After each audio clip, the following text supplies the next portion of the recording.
এটা উনি মৌখিক বলেছিলেন। সেকেন্ড, উনি একটি রিটেন কমপ্লেন্ট দেয়, কমপ্লেন্ট ইন দ্য সেন্স চিঠি দেন, যেটাতে উনি জানিয়েছিলেন কি পোস্টমর্টম ময়নাতদন্ত যে কোনো সরকারি কেন্দ্রীয় সরকারি হসপিটালে যেন হয়।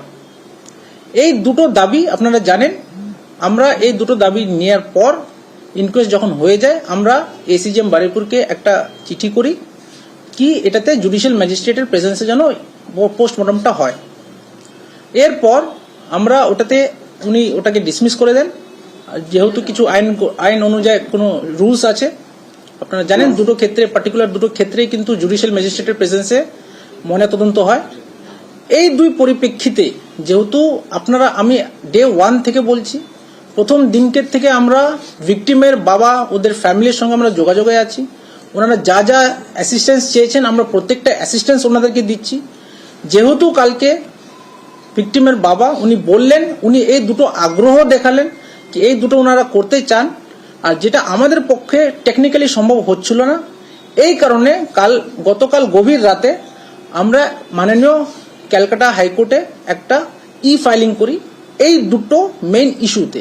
এক, ময়নাতদন্ত যেন জুডিশিয়াল ম্যাজিস্ট্রেটের প্রেজেন্সে হয়, আর সেকেন্ড, ময়নাতদন্ত যেন যে কোনো কেন্দ্রীয় সরকারি হসপিটালের মধ্যে হয়।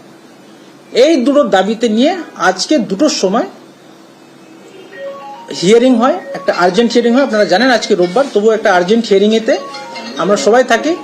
আর আপনারা সবাই হয়তো জেনেও গেছেন কি মাননীয় ক্যালকাটা হাইকোর্ট এনার দুটো অর্ডার দিয়েছেন, যেটাতে আগামীকাল 11:45-এ আমাদের কল্যাণী এইমস অথবা ওখানে জেএনএম যে হসপিটাল আছে ওখানে ময়নাতদন্ত হবে। আর ওই ময়নাতদন্তটা করবেন হচ্ছে ওখানকার মাননীয় এইমস এর ডাক্তার। আর এই ময়নাতদন্ত হবে জুডিশিয়াল ম্যাজিস্ট্রেটের প্রেজেন্সে। তার মানে মূলত যে দুটো দাবি ভিকটিমের বাবা ওনার ফ্যামিলি পুলিশকে যে দুটো দাবি করেছিলেন, এই দুটো দাবি নিয়ে আমরা নিজে হাইকোর্টে মুভ করে মাননীয় বিচারপতি আমাদের পক্ষে রায় দিয়ে আমরা এটাতে এগোবো। সুতরাং আমরা যেটা প্রথম থেকে বলছি, পুলিশ প্রশাসন ফ্যামিলির সঙ্গে প্রথম দিনকের থেকে ছিল, আছে, আর আগামীকালও থাকবে। আমরা এটাকে এনশোর করবো, বাবা মা যা বলবে আমরা কিন্তু ওইভাবেই করব, ওইভাবেই এগোবো। আর আমরা এই ক্ষেত্রে যেটা বলতে চাই, এটা একটা মানবিক মুভ। এই ক্ষেত্রে আমি বলতে চাই আমরা এনশোর করব within a very short period of time আমরা এটাকে চার্জশিট করে এই কেসটিকে ফাস্ট ট্র্যাক করে দ্রুততায় আমরা এইটাকে বিচার পাবো।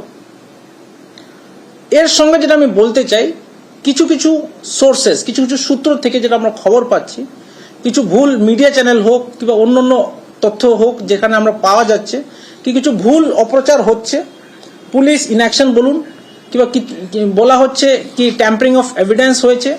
আবার এটাও বলা হচ্ছে কি পুলিশ নাকি ভিকটিমদের কোনো অন্য ওদের ফ্যামিলিদেরকে টাকা দেওয়ার প্রলোভন করা হচ্ছে। Being SP of this district, আমি আপনাকে এই মাধ্যমে বলতে চাই all these allegations are completely false. আপনারা জানেন আমরা যেভাবে ইনভেস্টিগেশনটা এগিয়ে নিচ্ছি, আমাদের প্রত্যেকটা স্টেপ ইজ আন্ডার স্ক্রুটিনি। আপনারা দেখছেন, সবাই দেখছেন, উই আর অ্যান্সারেবল। তো আমি এটাকে আপনাদের মাধ্যমে সকলকে বলতে চাই কি যারা যারা যে ফ্যাকশনস এটাকে একটা মিথ্যা অপপ্রচার করার চেষ্টা করছে, ওটাকে আমরা সকলকে বলতে চাই এর মধ্যে, এই গুজবের মধ্যে পা দেবেন না। যেভাবে আমরা রেসপন্সিবল আছি, আমাদের স্টেপস রেসপন্সিবল আছে, আমাদের অ্যাকশনস রেসপন্সিবল আছে। সুতরাং আর যারা এটা আমাদের তথ্যহীন ছাড়া যদি কেউ কথা বলে, আমরা তদন্ত করব আর আইন অনুযায়ী আমরা অবশ্যই ব্যবস্থা নেব। আর অ্যাট দ্য এন্ড আমি একটাই বলতে চাই, পুলিশ প্রশাসন ফ্যামিলির প্রত্যেকটি স্টেপে আমরা আপনাদের সঙ্গে আছি। আমরা দ্রুততায় এটাকে চার্জশিট করব আর এনশোর করব জাস্টিস শুড বি সার্ভড।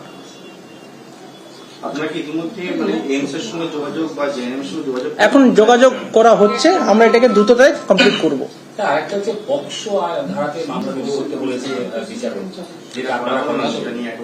আজকে মাননীয় হাইকোর্ট যেটা অর্ডার দিয়েছেন আমরা ওটাকে অবশ্যই করব, কারণ আপনারা জানেন একটা প্রসেস থাকে।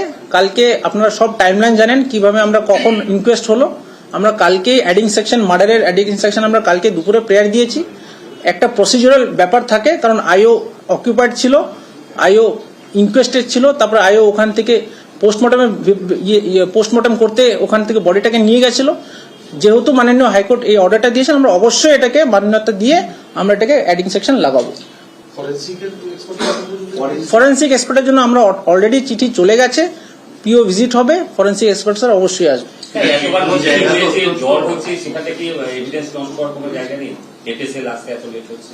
আমরা এটা তদন্ত করে দেখব। ক্যাম্পের মধ্যে যে আর্মস যেটা মিসিং আছে, যেটা গ্রামবাসীরা নিয়ে গেছে, এটা কি রিকভারি হয়েছে এখন অব্দি হয়নি। পর্যন্ত গতকাল এবং আজকে যে বিরোধী দলের রাজনৈতিক দলের কুলতলি থানার জেলা কর্মসূচি ছিল, কতজন পুলিশ কর্মী আহত হয়েছে গতকাল? এখন আমরা ইনভেস্টিগেশন করে দেখছি। দেখুন, আমি আবারও বলি, উই আর কমপ্লিটলি ট্রান্সপারেন্ট। আমাদের প্রত্যেকটা পদক্ষেপ আপনারা দেখছেন। আমাদের মধ্যে কিছু ফ্যাক্টস সাপ্রেস করার মতো কিচ্ছু নেই। We are highly transparent, we are communicating each and everything. আমাদের এখানে সাপ্রেস করার মতো ফ্যাক্ট কিচ্ছু নেই। এই কারণে আমরা যেটা আপনাকে আবারও বারবার বলছি, ভিকটিমের বাবা, ভিকটিমের মা, ভিকটিমের ফ্যামিলি, ওনারা যা চাইছে আমরা ওনাদেরকে ওই সাপোর্ট দিচ্ছি। আমরাই এটাকে নিয়ে হাইকোর্টে, যেহেতু আমাদের কাছে ওই ক্যাপাসিটি নেই, কারণ কিছু টেকনিক্যালিটিস আছে, আমরা ডাইরেক্টলি রিকুয়েশন করতে পারি না। এই কারণেই আমরা কিন্তু হাইকোর্টে গেছি, আর মাননীয় বিচারপতি উনি এটাকে অর্ডারও দিয়েছেন আমাদের ফেভারে। সো এটা আমি আপনাদেরকে আবারও বলি, we have nothing to hide. আর শেষে এটাই বলবো কি আমরাও বিচার চাই। আমি এটা আপনাকে এখন বলছি, দ্রুততায় আমরা কিন্তু এর মধ্যে চার্জশিট করব, আর আমরা এনশিওর করব বিচার হবে। এখনো জানা যাচ্ছে না, ইনভেস্টিগেশন।